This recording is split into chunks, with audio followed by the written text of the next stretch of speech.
Good morning and welcome again to Niceswood Congregational Church, once again online, coming to you from my home.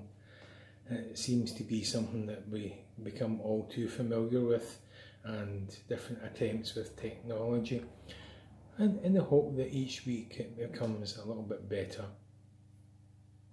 I wonder if you're like me just now. There's a lot of doubts in your head, doubt of when this lockdown will end, doubt when hospitals and staff and necessary workers will get PPE.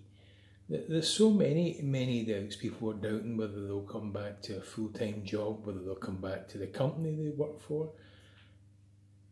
Indeed, some people are doubting whether they'll see family members again. Doubt is not something that you should feel bad about. Doubt is quite natural. It's something that we all do. We look at I always think of a tightrope walker, and the spectators look on at the tightrope walker and think, I couldn't do that. And they walk over this thin wire, and perhaps one of your friends says, you should have a go at that. Yeah, I doubt I could do it.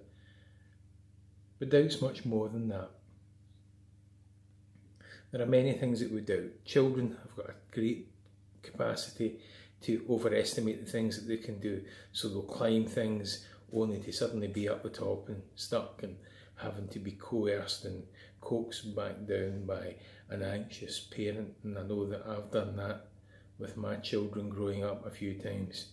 And then we have the opposite. We have those who doubt all their capabilities, and they kind of say things, oh, I couldn't do that, or I wouldn't be able to do this, or no, I don't have that skill, I don't have that talent, I'm too old, I'm all the stories of doubt all come into being.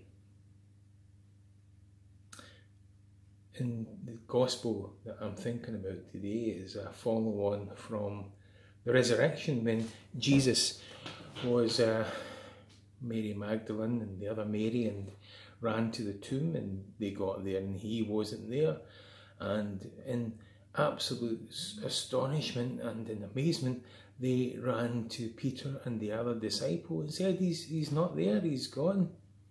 And of course they didn't know what to do, didn't know what to believe. When he appeared as a gardener, and then he appeared to them in that room, that was that moment that the disciple Thomas, well, he said, no, unless I see the marks on the hands and the marks on his feet, I'm not going to believe. I often think that Thomas has got quite a bad press within the church over the years.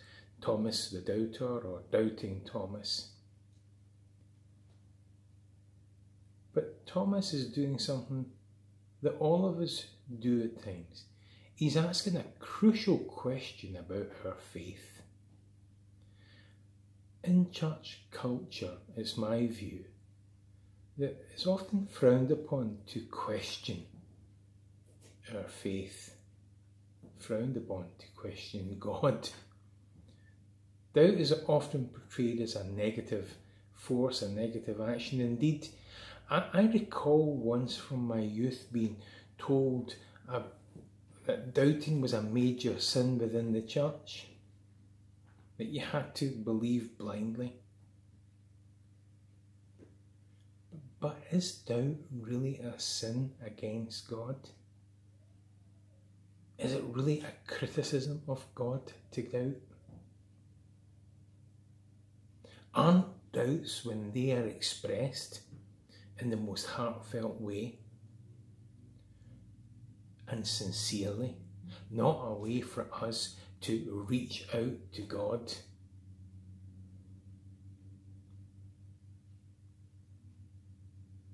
When I think about the disciple Thomas, we discover that he did indeed voice his honest questions and doubts about the resurrection of Jesus. And perhaps it could also be argued that through his doubt and through his honest reflections, his honest questions, that he got to know a deeper revelation of Jesus than his other peers. You see, I think it was significant that from Thomas's mouth we hear for the first time in the New Testament the statement of divinity about the resurrection of Jesus.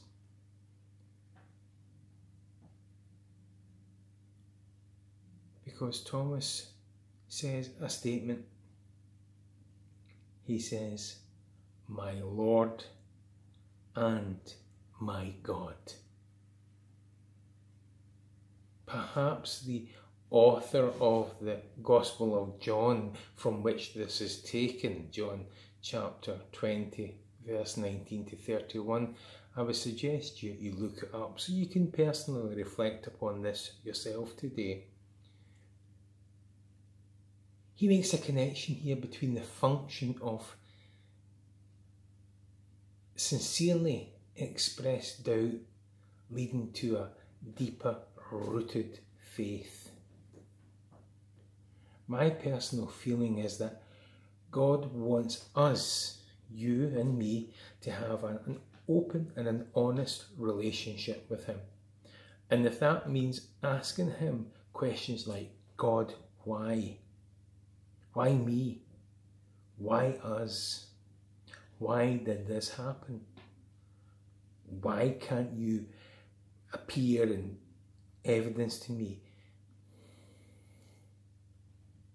I believe that God wants an open and honest heart as in the person that serves him. Not someone who is going to be pious and pretends in front of all the groups of people just to look good and sound good and tick the boxes, and everybody thinks, oh, that's that nice wee minister from that church round the corner, or that's that nice lassie that does the youth organisations. Or he wants an honest and open heart, and an open and honest heart will have doubts at times. I believe that God is like a parent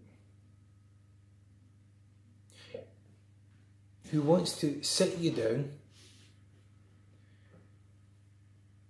and have a really good discussion with you. Perhaps wanting to try to explain some things to you. And like any parent, you will well know, those of you who are parents, we don't have all the answers. But the story of Thomas gives us hope, because expressing our struggles and our doubts with our faith, our theological approach, it is likely to give us a deeper revelation of God. I think that we can conclude with certainty that without doubt, doubt is not a sin. Thomas doubted that Jesus had risen, that the other disciples had seen him. And Jesus didn't condemn him for that. Doubt at its basic meaning is defined as uncertainty. God certainly understands that we can be uncertain in our faith. Doubt is very, very human. We all go through phases of doubt, all go through phases of uncertainty. And we all at some point question what we believe. And I would argue that if we're truthful with ourselves, There are times that we question God.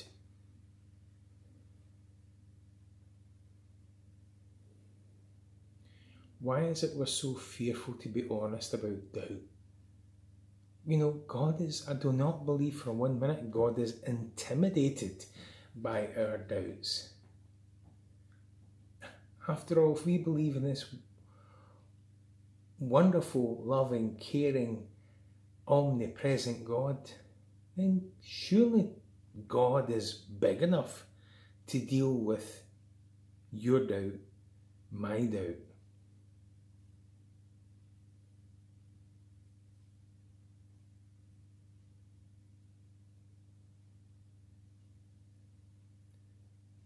And we don't have to fear losing our way either. I think our doubts and questions actually express a desire, a real desire, in my view,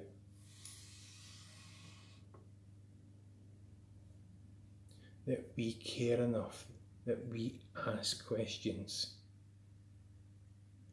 Doubt can often be helpful, and it can be necessary, relevant to our faith. There's nothing wrong from wanting to get answers to questions, and answers from God ourselves, asking them those questions. There's nothing wrong at all in asking God those questions.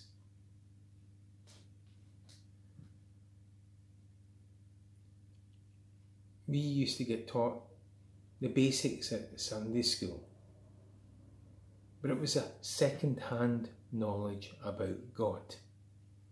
Someone else gave us their views, their interpretation.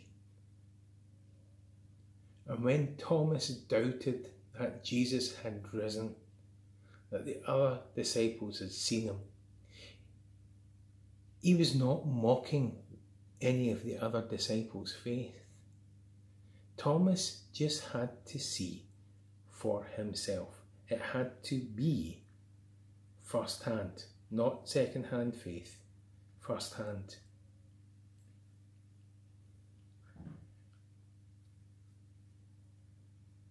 He was craving his own God experience.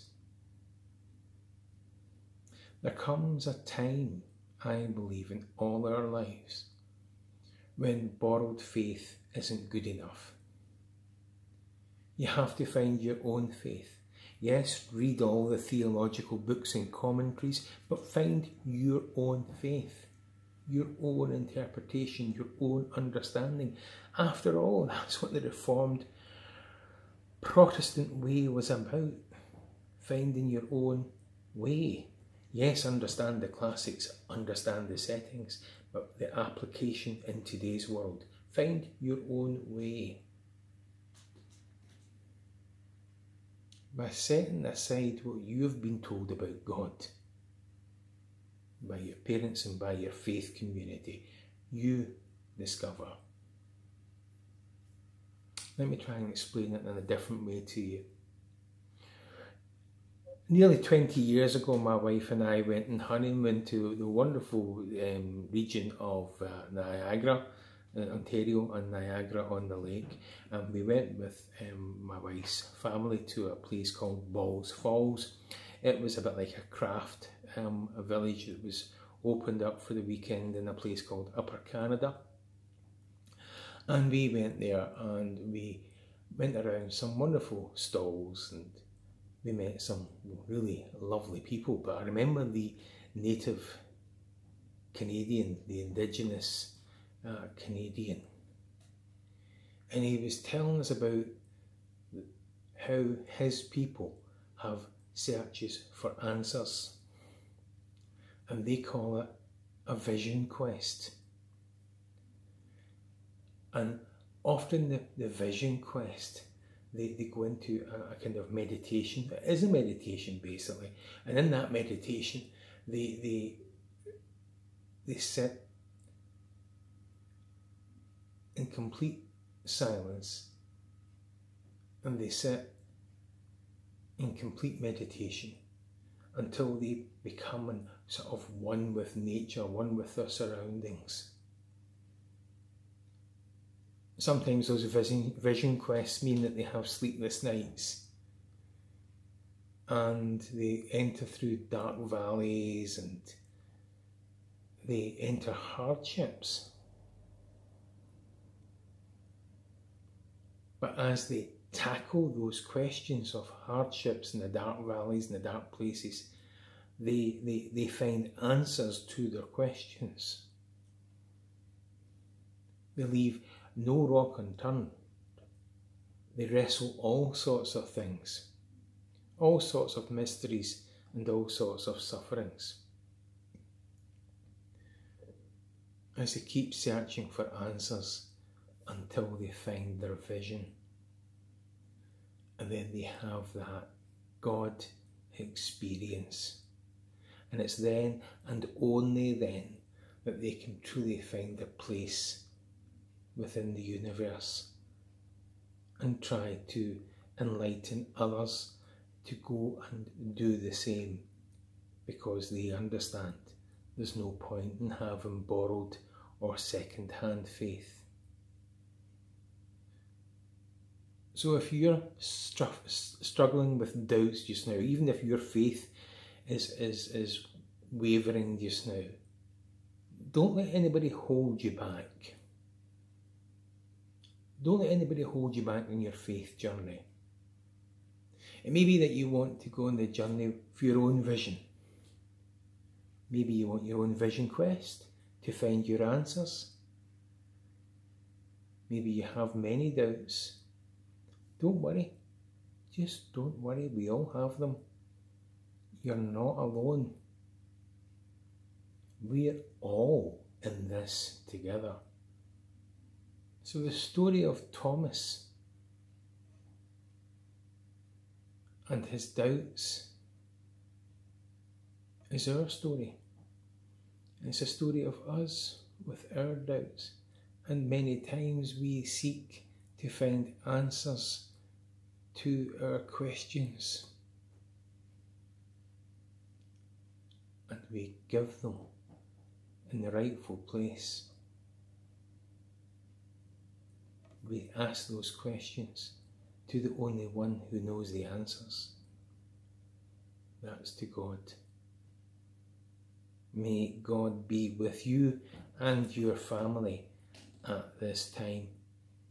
And until we meet again, take care, stay safe, stay indoors.